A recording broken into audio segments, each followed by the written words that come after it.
स्मरणीय बिंदु। एक विजयनगर अथवा विजय का शहर साम्राज्य की स्थापना 14वीं शताब्दी में की गई थी। यह कृष्णा तुंगभद्रा दोआब क्षेत्र में स्थित था। इसके प्रमुख शासक कृष्णदेव राय थे। शासनकाल 1509-1529-3। हम्पी के भग्नावशेष 1800 में एक अभियंता तथा पुराविद कर्नल कॉलिन मैकेंजी द्वारा प्रकाश में लाए गए थे। 4 मैकेंजी, जो ईस्ट इंडिया कंपनी में कार्यरत थे, ने इस स्थान का पहला सर्वेक्षण मानचित्र तैयार किया था। 5 विजयनगर साम्राज्य की स्थापना 2 भाइयों हरिहर और बुक्का द्वारा 1336 में की गई थी। 6 विजयनगर साम्राज्य के शासक अपने आप को राय कहते थे। 7 विजयनगर शासकों के दक्कन के सुल्तान तथा उड़ीसा के गजपति शासकों के साथ संघर्ष हुए। 8 इस काल में शासक अश्वसेना के घोड़ों के लिए अरब व्यापारियों पर निर्भर थे। 9 विजयनगर मसालों, वस्त्रों तथा रत्नों के बाजारों के लिए प्रसिद्ध था। 10 व्यापार से प्राप्त राजस्व राज्य की समृद्धि में महत्वपूर्ण योगदान देता था। 11 विजयनगर पर संगम, सुलुव, तुलुव व अराविद वंशों ने शासन किया। 12 विजयनगर के सर्वाधिक प्रसिद्ध राजा कृष्णदेव राय तुलुव वंश से संबंधित थे। इनके शासन की चारित्रिक विशेषता विस्तार और सुदृढ़ीकरण था। इन्होंने शासनकाल के विषय में अमुक्तमल्यद नामक तेलुगु भाषा में एक कृति लिखी। 13 विजयनगर शहर की विशाल किलेबंदी की गई थी। अब्दुल रज्जाक के अनुसार इसे 7 दीवारों से घेरा गया था। इनसे शहर, कृषि क्षेत्र तथा जंगलों को भी घेरा गया था। 14 कुएं, बरसात के पानी वाले जलाशय तथा मंदिरों के जलाशय आदि संभवतः सामान्य नगर निवासियों के लिए पानी के स्रोत का कार्य करते थे। 15 सबसे प्रभावशाली 2 मंच है दशत सभा मंडप और महानवमी डिब्बा। 16 राजकीय केंद्र में सबसे सुंदर भवनों में एक है लोटस महल। 17 नायक सेना प्रमुख थे। उनके पास सशस्त्र समर्थक सैनिक होते थे। 18 अमर नायक सेना के सैनिक कमांडर थे। 19 विजयनगर में 2 प्रसिद्ध मंदिर विरूपाक्ष मंदिर एवं विट्ठल मंदिर। 20 हजारा राम मंदिर विजयनगर के राजकीय केंद्र में स्थित है। 21 दक्षिण के मंदिरों के ऊंचे द्वारों को गोपुरम कहा जाता है। 22 महानवमी डिब्बा एक विशालकाय मंच है जो लगभग 11,000 वर्ग फीट के आधार से 40 फीट की ऊंचाई तक जाता है। 23 शहरी केंद्र की सड़कों पर सामान्य लोगों के आवासों के कम साक्ष्य मिले हैं। पुरातत्वविदों को कुछ स्थानों में परिष्कृत चीनी मिट्टी मिली है। उनका सुझाव है कि यहाँ पर अमीर व्यापारी रहते होंगे। 24 पुर्तगाली यात्री बारबोसा के अनुसार सामान्य लोगों के आवास छप्पर के है पर फिर भी सुदृढ़ है। व्यवसाय के आधार पर कई खुले स्थानों वाली लंबी गलियों में व्यवस्थित है। 25 जल संपदा तुंगभद्रा नदी उत्तर पूर्व दिशा में बहती है। विजयनगर की भौगोलिक स्थिति के विषय में सबसे चौंकाने वाला तथ्य इस नदी द्वारा निर्मित प्राकृतिक कुंड है। शहर के चारों ओर ग्रेनाइट की पहाड़ियां हैं जो करधनी का निर्माण करती प्रतीत होती है। 26 कमलपुरम जलाशय एक महत्वपूर्ण हौज है जिसका निर्माण 15वीं शताब्दी के आरंभिक वर्षों में हुआ। इस नहर के माध्यम से राजकीय केंद्र तक भी ले जाया जाता था। हीरिया नहर महत्वपूर्ण जल संपदाओं में से एक है जिसे भग्नावशेषों के बीच देखा जा सकता है। 27 राक्षसी तांगड़ी तालीकोट का युद्ध 1565 में विजयनगर की सेना प्रधानमंत्री रामराय के नेतृत्व में राक्षसी तांगड़ी के युद्ध में उतरी जहां उसे बीजापुर, गोलकुंडा एवं अहमदनगर की संयुक्त सेनाओं द्वारा शिकस्त मिली। अति लघुत्तरीय प्रश्न 2 अंक वाले। प्रश्न 1 विजयनगर के कमलपुरम जलाशय हौज का महत्व बताइए। उत्तर खेतों को सींचा जाता था। प्रश्न 2 विजयनगर शहर की किलेबंदियों की जानकारी दीजिए। उत्तर खेती को घेरा, नगरीय केंद्र, शासकीय केंद्र। प्रश्न 3 गोपुरम व मंडप का अर्थ स्पष्ट कीजिए। उत्तर प्रवेश द्वार, मंदिर परिसर। प्रश्न 4 विरूपाक्ष मंदिर तथा विट्ठल मंदिर के बारे में लिखिए। उत्तर मंदिर के सभागार, विट्ठल विष्णु के रूप। प्रश्न 5 विजयनगर की स्थापना कब तथा किसके द्वारा की गई। प्रश्न 6 कृष्णदेव राय की शासन की 2 विशेषताएं बताइए। प्रश्न 7 राक्षसी तांगड़ी का युद्ध किसके बीच हुआ, इसमें कौन विजयी रहा। प्रश्न 8 विजयनगर के शासकों ने कौन सी उपाधि धारण की। प्रश्न 9 विजयनगर की राजधानी का नाम क्या था, किसके नाम पर इसका नाम रखा गया। प्रश्न 10 गणपति, अश्वपति और नरपति कौन थे। उत्तर दीजिए लगभग 100 से 150 शब्दों में। प्रश्न 1 पिछली 2 शताब्दियों में हम्पी के भग्नावशेषों के अध्ययन में कौन सी पद्धतियों का प्रयोग किया गया है। आपके अनुसार यह पद्धतियां विरूपाक्ष मंदिर के पुरोहितों द्वारा प्रदान की गई जानकारी को किस प्रकार पूरक रहीं। उत्तर विजयनगर अर्थात विजय का शहर एक शहर तथा साम्राज्य दोनों के लिए प्रयुक्त नाम था।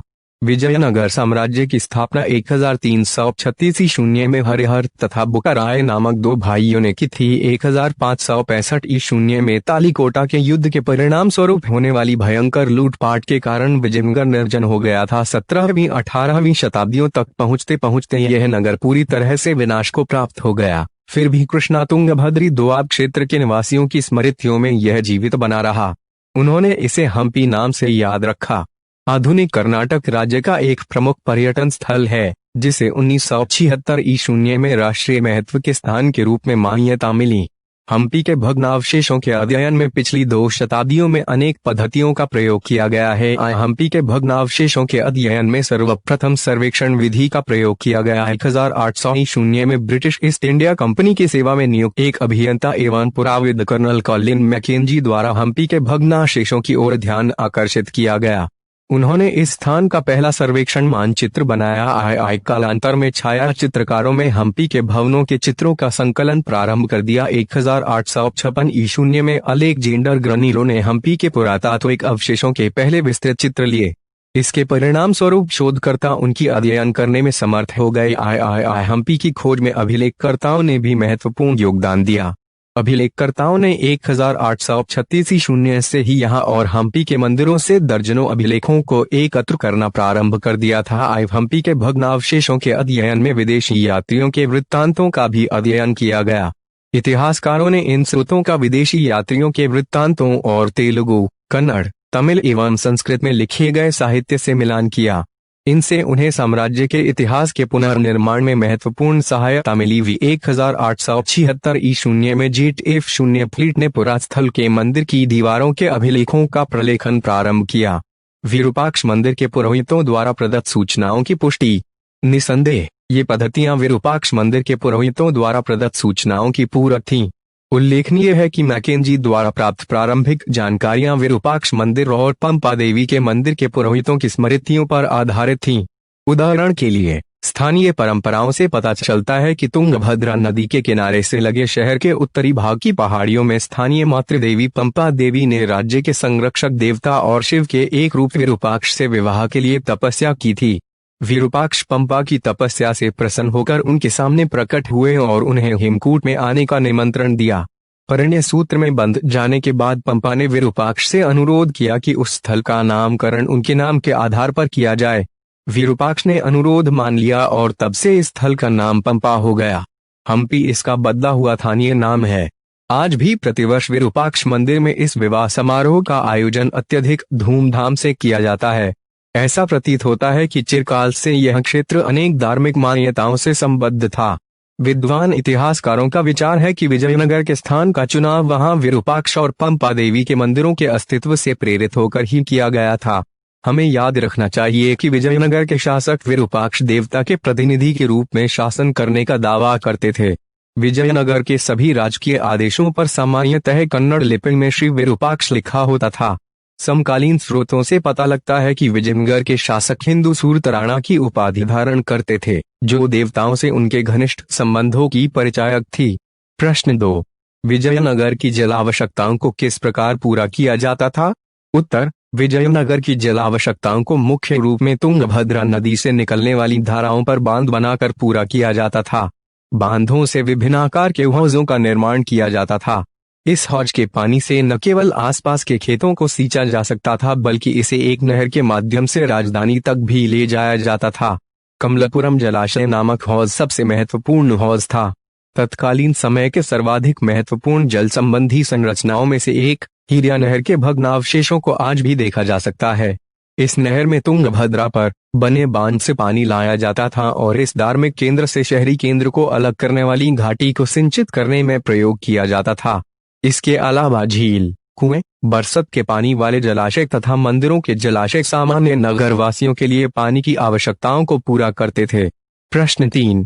शहर के किलेबंद क्षेत्र में कृषि क्षेत्र को रखने के आपके विचार में क्या फायदे और नुकसान थे?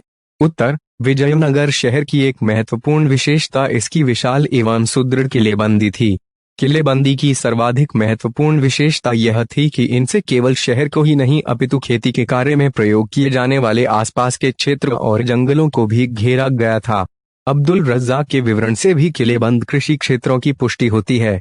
शहर के किलेबंद क्षेत्र में कृषि क्षेत्र को रखने के कई लाभ और नुकसान थे। लाभ आय मध्यकाल में विजय प्राप्ति में घेराबंदियों का महत्वपूर्ण योगदान होता था। घेराबंदियों का प्रमुख उद्देश्य प्रतिपक्ष को खाद्य सामग्री से वंचित कर देना होता था ताकि वे विवश होकर आत्मसमर्पण करने को तैयार हो जाएं। घेराबंदियां कई महीनों तक और यहां तक कि वर्षों तक चलती रहती थीं। इस स्थिति में बाहर से खाद्यान्नों का आना दुष्कर हो जाता था। किलेबंद क्षेत्र में कृषि क्षेत्र को रखने के परिणाम स्वरूप शहर को अनाज की कमी का सामना नहीं करना पड़ता था। इसके परिणाम स्वरूप घेराबंदी के लंबे समय तक चलने की स्थिति में भी जनता को भूखमरी से बचाया जा सकता था। अतिरिक्त अनाज को अनागारों में रख दिया जाता था जिसका प्रयोग आवश्यकता के समय किया जा सकता था। इस प्रकार स्थानीय जनता को अनाज की उपलब्धि होती रहती थी। इसके परिणाम स्वरूप खेतों में खड़ी फसलें शत्रु द्वारा किए जाने वाले विनाश से बच जाती थीं। खेतों के किलेबंद क्षेत्र में होने के कारण प्रतिपक्ष की खाद्यान्न आपूर्ति संकट में पड़ जाती थी, जिससे घेराबंदी को लंबे समय तक खींचना कठिन हो जाता था और उसे विवशतापूर्वक घेराबंदी को उठाना पड़ता था। हानियां कृषि क्षेत्र को किलेबंद क्षेत्र में रखने की व्यवस्था बहुत महंगी थी। राज्य को इस पर ज्यादा धनराशि व्यय करनी पड़ती थी।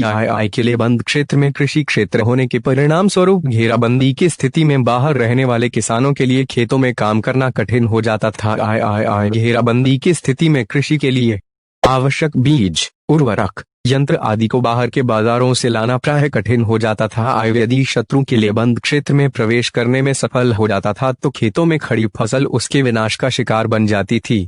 प्रश्न 4, आपके विचार में महानवमी डिब्बा से संबद्ध अनुष्ठानों का क्या महत्व था? उत्तर, महानवमी डिब्बा से संबद्ध अनुष्ठान सितंबर एवं अक्टूबर के शरद महीनों में 10 दिनों तक मनाया जाने वाला हिंदू त्योहार था। इस अनुष्ठान को उत्तर भारत में दशहरा, बंगाल में दुर्गा पूजा और प्रायद्वीपीय भारत में महानवमी के नाम से निष्पादित किए जाते थे। इस अवसर पर विजयनगर के शासक अपने रुतबे, ताकत तथा सत्ता की शक्ति का प्रदर्शन करते थे। इस अवसर पर होने वाले अनुष्ठानों में मूर्ति पूजा, अश्व पूजा के साथ साथ भैंसों तथा अन्य जानवरों की बलि दी जाती थी। नृत्य, कुश्ती प्रतिस्पर्धा तथा घोड़ों, हाथियों तथा रथों व सैनिकों की शोभा यात्राएं निकाली जाती थीं। साथ ही प्रमुख नायकों और अधीनस्थ राजाओं द्वारा राजा को प्रदान की जाने वाली औपचारिक भेंट इस अवसर के प्रमुख आकर्षण थे। त्योहार के अंतिम दिन राजा सेनाओं का निरीक्षण करता था। साथ ही नए सिरे से कर निर्धारित किए जाते थे।